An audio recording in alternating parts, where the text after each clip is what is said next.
وَذَكِّرْ فَإِنَّ الذِّكْرَىٰ تَنفَعُ الْمُؤْمِنِينَ وَمَا خَلَقْتُ الْجِنَّ وَالْإِنسَ إِلَّا لِيَعْبُدُونِ إن الحمد لله نحمده ونستعينه ونستغفره ونستهديه ونعوذ بالله من شرور أنفسنا وسيئات أعمالنا من يهده الله فلا مضل له ومن يضلل فلا هادي له وأشهد أن لا إله إلا الله وحده لا شريك له وأشهد أن محمدا عبده ورسوله يا أيها الذين آمنوا اتقوا الله حق تقاته ولا تموتن إلا وأنتم مسلمون يا أيها الناس اتقوا ربكم الذي خلقكم من نفس واحدة وخلق منها زوجها وبث منهما رجالا كثيرا ونساء واتقوا الله الذي تساءلون به والأرحام إن الله كان عليكم رقيبا يا أيها الذين آمنوا اتقوا الله وقولوا قولا سديدا يصلح لكم أعمالكم ويغفر لكم ذنوبكم ومن يطع الله ورسوله فقد فاز فوزا عظيما أما بعد فإن أصدق الحديث كتاب الله وخير الهدي هدي محمد صلى الله عليه وسلم وشر الأمور محدثاتها وكل محدثة بدعة وكل بدعة ضلالة وكل ضلالة في النار أما بعد. Mes frères et mes sœurs, on continue par la grâce d'Allah subhanahu wa ta'ala l'explication des surahs du Coran al-Karim.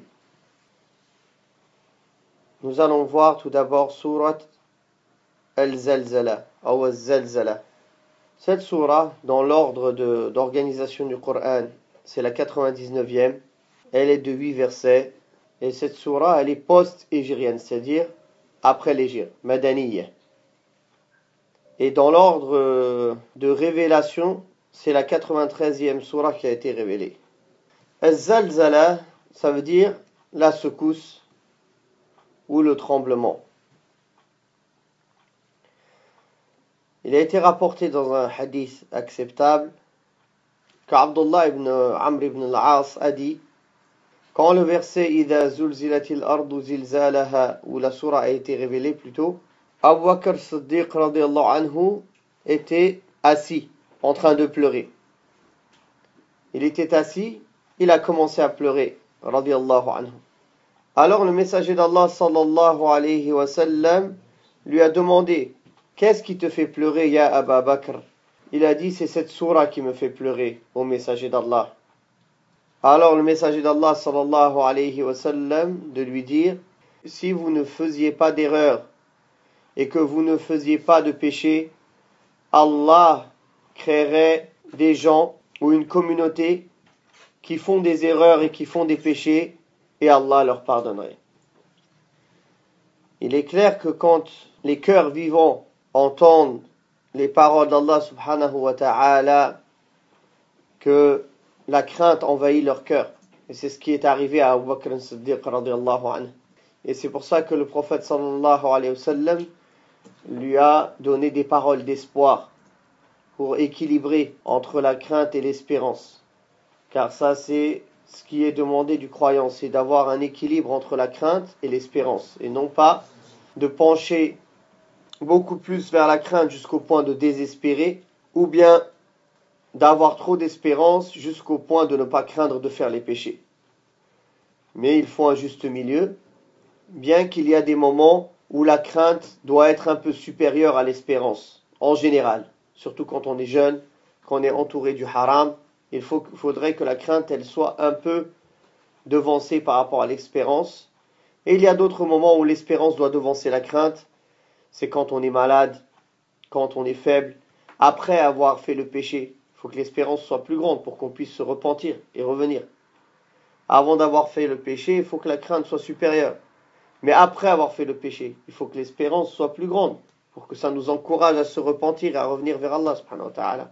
De même, au moment de la mort, il faut que l'espérance, on ait une bonne pensée d'Allah subhanahu wa ta'ala, comme il est venu dans les hadiths. Ce verset, barakallahu fikum, ou cette surah plutôt, où Allah tabarak wa ta'ala dit, Bismillahir Rahmanir Rahim, إذا زلزلت الأرض زلزالها وأخرجت الأرض أثقالها وقال الإنسان ما لها يومئذ تحدث أخبارها بأن ربك أوحى لها يومئذ يصدر الناس أشتاتا ليروا أعمالهم فمن يعمل مثقال ذرة خيرا يره ومن يعمل مثقال ذرة شرا يره. On vous a déjà dit que le basmala, ça fait partie du Coran. Même toutes les basmalas que l'on dit entre les sourates, ça fait partie du Coran. Allah tabarak wa ta'ala l'a dit. Sauf que cela fait ni partie de la sourate d'avant, ni de la sourate d'après. C'est un verset, c'est une parole à part entière du Coran. Mais ça ne fait pas partie des versets de la sourate d'avant, ni des versets de la sourate d'après. C'est ça le qawl, inshallah, sahih, concernant le basmala. Le seul endroit où il n'y a pas le basmala au début de la sourate, c'est sourate al-Tawbah, où il n'y a pas la basmala au début. Et certains voient même que la sourate d'avant et Tawbah en vérité sont une suite, et d'ailleurs qui parlent des mêmes sujets. C'est pour ça en vérité qu'il n'y a pas de basmala entre les deux. Bien que Sahaba ils se sont mis d'accord à ce que ce soit deux sourates différentes, mais sans mettre la basmala, car ça n'a pas été rapporté du prophète alayhi salatu wassalam. Idha zulzilatil ardu zilzalaha. Quand la terre tremblera d'un violent tremblement. Quel est ce jour-là? C'est le jour du jugement dernier.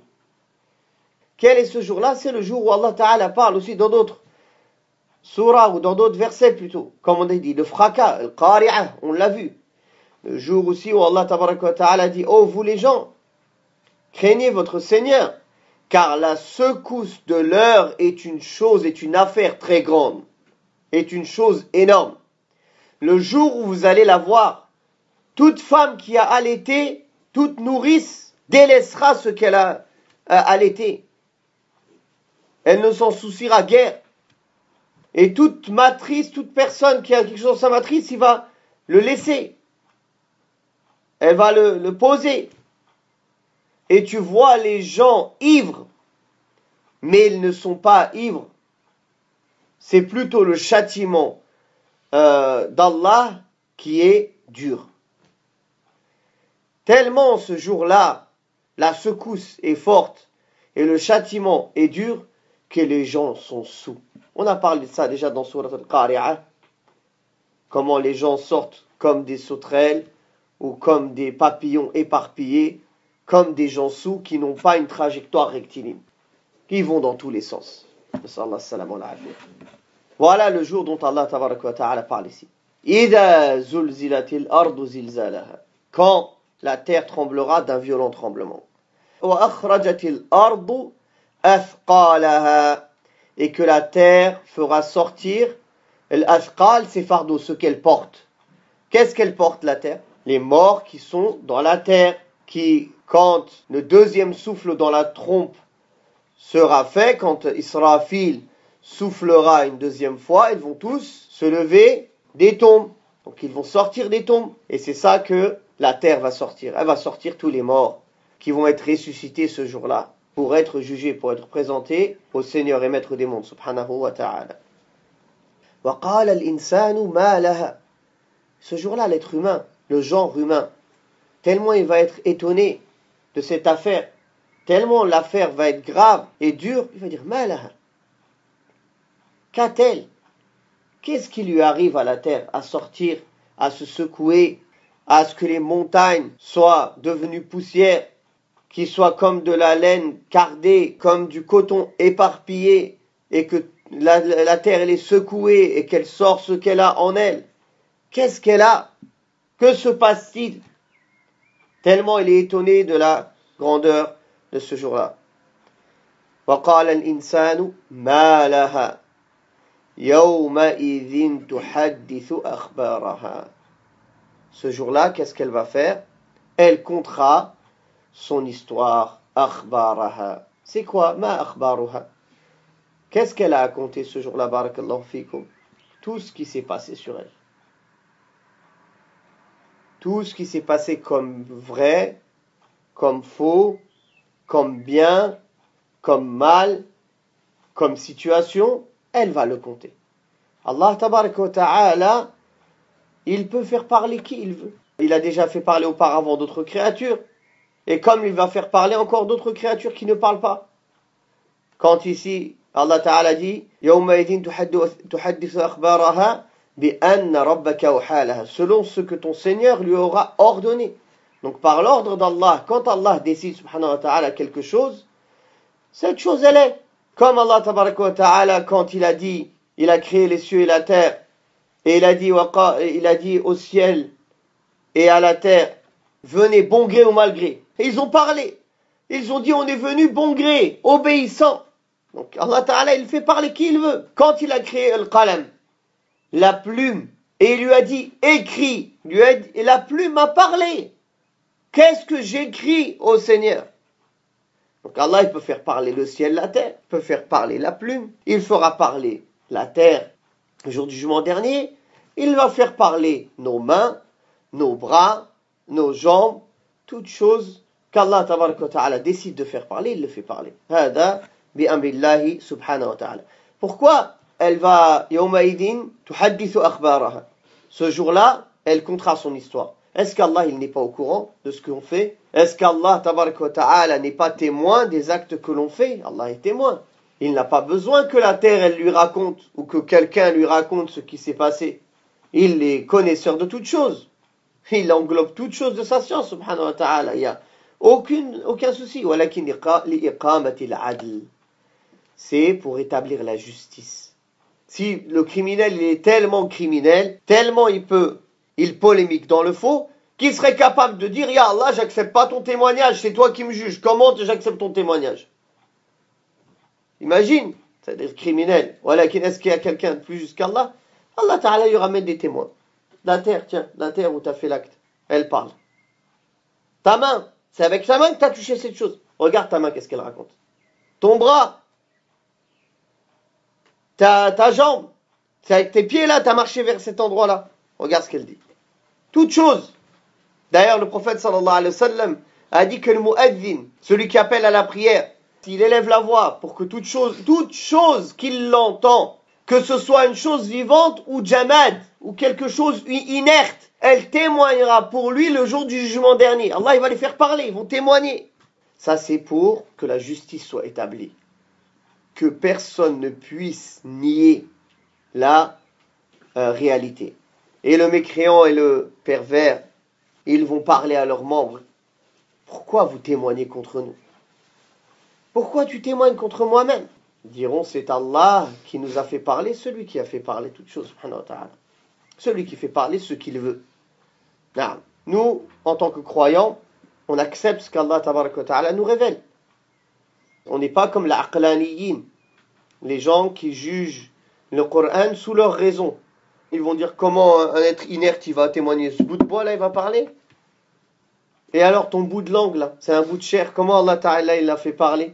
C'est un morceau de chair. C'est comme si tu prenais un morceau chez le boucher, tu le poses, il parle. Qu'est-ce qu'il a de plus ta langue là avec les cordes vocales? C'est Allah Ta'ala qui a fait ce système pour que ça parle. Si Allah il veut, il peut faire parler ce qu'il veut, subhanahu wa ta'ala. Quelle différence entre faire parler ce morceau de chair qui est dans ta bouche et faire parler un morceau de pierre? Allah Ta'ala fait ce qu'il veut, subhanahu wa ta'ala. Donc de quoi il parlera? De ce qu'Allah Ta'ala lui aura ordonné de faire. C'est-à-dire Allah lui a ordonné de parler, il va parler de tout ce qui s'est passé. La terre va parler de tout ce qui s'est passé sur elle.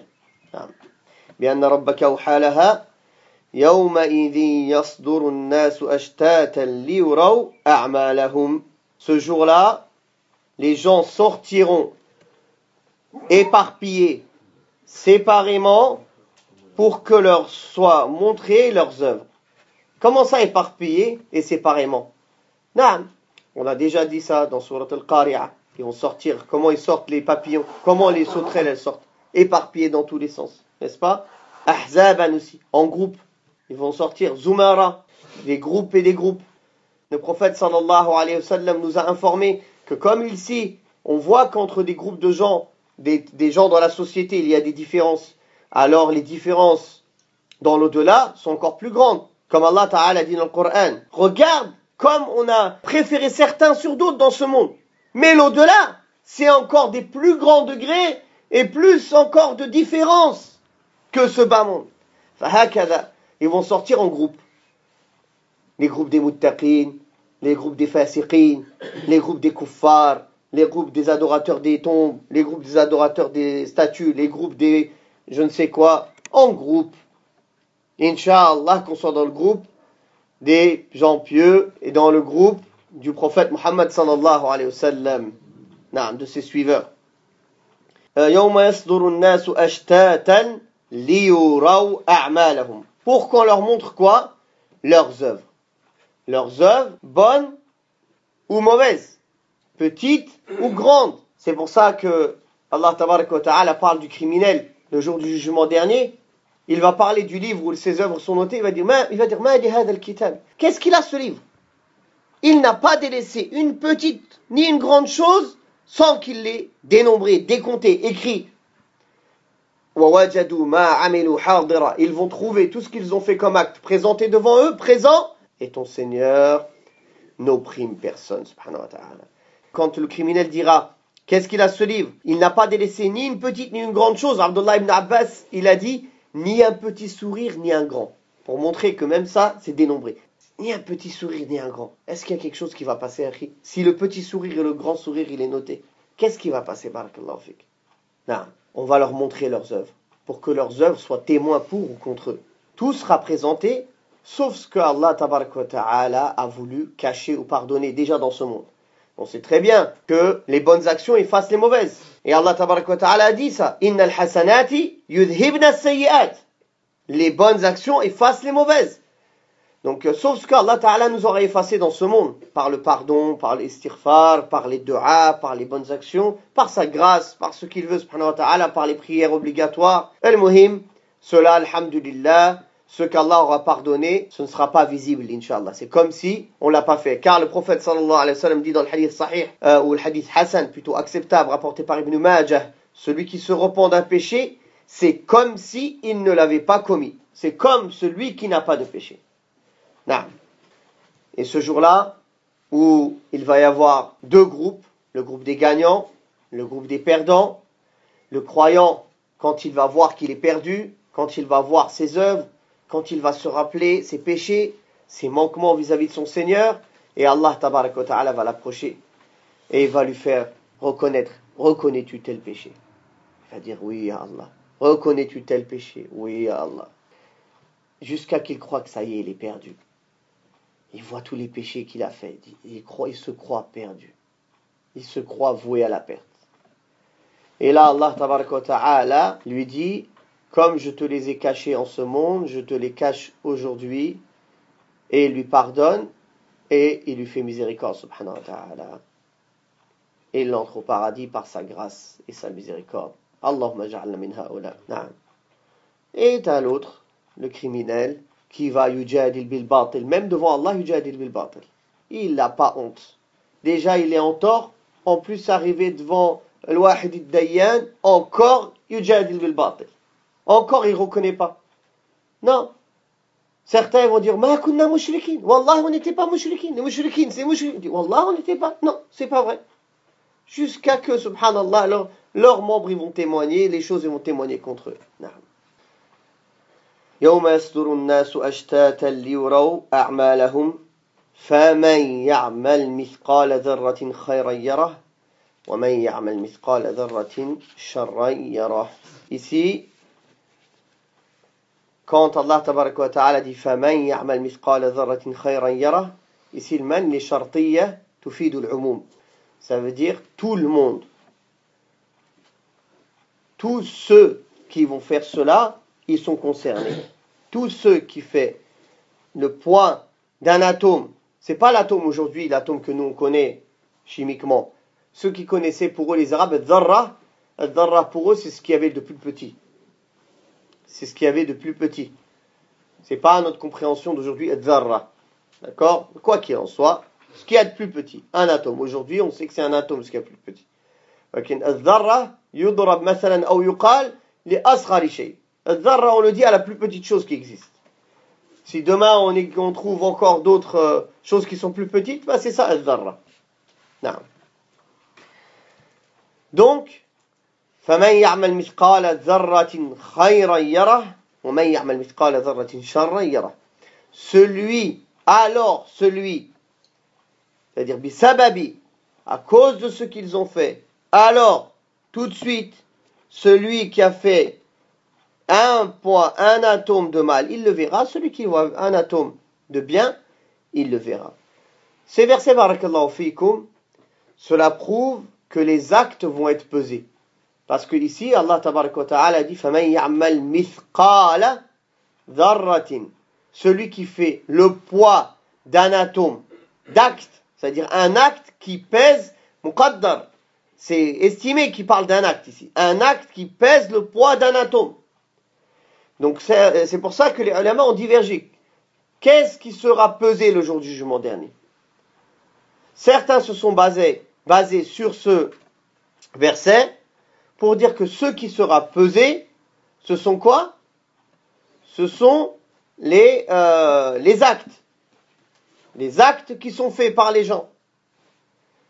D'autres ont réfuté cela en disant, mais comment les actes c'est quelque chose d'immatériel. Un acte, c'est immatériel. Comment c'est pesé? On répond, Allah fait comme il veut. Subhanahu wa ta'ala, s'il veut peser quelque chose d'immatériel et lui donner un poids, il fait ce qu'il veut. Yaf'alu ma yurid. Ma alayna illa an nusaddiq. On n'a que nous à croire en ce qu'Allah ta'ala nous a dit. D'ailleurs, le prophète sallallahu alayhi wa sallam a dit, deux paroles qui sont légères sur la langue, lourdes sur la balance et aimées par le miséricordieux, subhanallah wa bihamdihi, subhanallah al-azim. Donc ça prouve que ces paroles, elles sont pesées. Parce que le prophète sallallahu alayhi wa sallam a dit, elles sont lourdes sur la balance. Une parole, c'est matériel? Non. Donc si Allah veut, il fait peser ce qu'il veut d'immatériel. On répond aussi, certains ulama ont répondu aussi qu'Allah est capable de les matérialiser sous des images ou sous une forme qu'il veut, subhanahu wa ta'ala, et les faire peser selon le poids qu'elles ont comme action. Hada, en ce qui concerne le fait, ceux qui disent que ce sont les actes qui sont pesés. D'autres savants disent que ce sont les livrets et les archives de livrets de tout ce que tu as fait qui sont pesés. Dans lesquels les actes sont notés. Les livrets dans lesquels les actes sont notés, pas les actes en eux-mêmes. Et il se base sur cela par rapport au hadith sahih, que la personne, on va ramener des livrets et des livrets jusqu'à l'horizon de péchés qui vont être mis sur la balance. Et on va ramener un petit papier écrit dessus la ilaha illallah. Ils vont le poser sur l'autre côté de la balance, ça va faire sauter tous les péchés. D'ailleurs, le serviteur va dire, qu'est-ce qui va faire ce petit papier par rapport à tous mes archives et mes livrets de péchés? Mais la ilaha illallah, sincèrement, c'est plus lourd que tout ça. Walhamdulillah.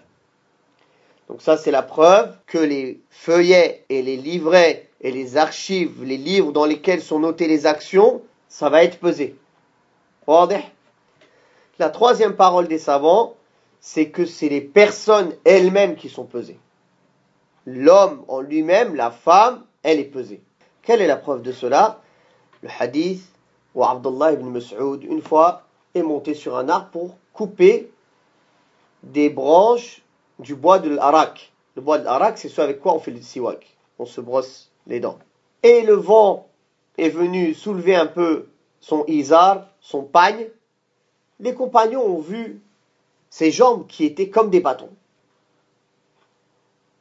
Ils ont rigolé parce qu'il était fin. Alors le prophète sallallahu alayhi wa sallam a dit, les jambes d'Ibn Mas'ud sont plus lourdes dans la balance que la montagne de Uhud. Ça prouve quoi? Que les jambes d'Ibn Mas'ud, elles vont être pesées.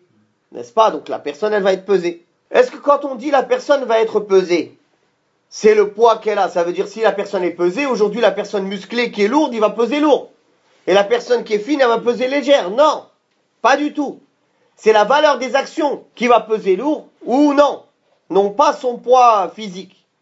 La preuve, c'est déjà le hadith d'Ibn Mas'ud ici, qui était femme et pourtant, ses jambes, ses mollets vont peser dans la balance plus lourd que la montagne de Uhud.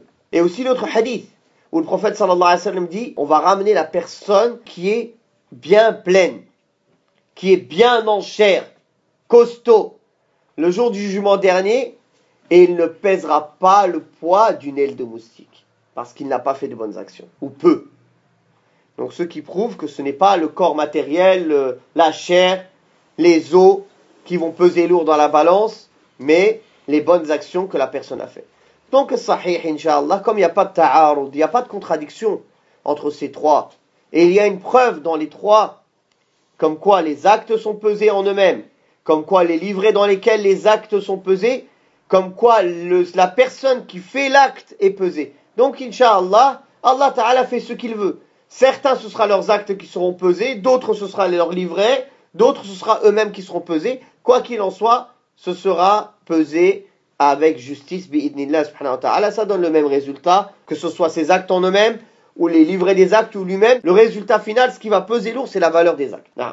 C'est pour ça qu'Allah Ta'ala, pour montrer la justice et la justesse du compte, فَمَنْ يَعْمَلْ مِثْقَالَ ذَرَّةٍ خَيْرًا يَرَهُ وَمَنْ يَعْمَلْ مِثْقَالَ ذَرَّةٍ شَرًّا يَرَهُ. Celui qui fait le poids d'un atome de bien le verra. Et celui qui fait le poids d'un atome de mal, il le verra. Donc, la balance de la justice, elle sera posée le jour du jugement dernier, et aucune âme ne sera opprimée, ne fût-ce le point d'un atome. Naam, alhamdulillah. Et certes, Allah tabaraka wa ta'ala, il n'est pas oppresseur envers ses serviteurs. S'il châtie quelqu'un, c'est par sa justice. Et s'il lui pardonne, alors c'est par sa grâce. C'est pour ça qu'on demande qu'Allah Ta'ala agisse avec nous par sa grâce. Si on demande qu'Allah agisse avec nous par sa justice, on est tous perdus. Est-ce que si c'est avec la justice, est-ce qu'on peut rembourser le bienfait d'une respiration? On peut rembourser le bienfait d'un œil? On peut le rembourser. Alors le bienfait de l'islam, alors comment tu vas rembourser? Mais alhamdulillah, Allah Ta'ala est miséricordieux et on demande qu'il agisse avec nous par miséricorde subhanahu wa ta'ala. Naam.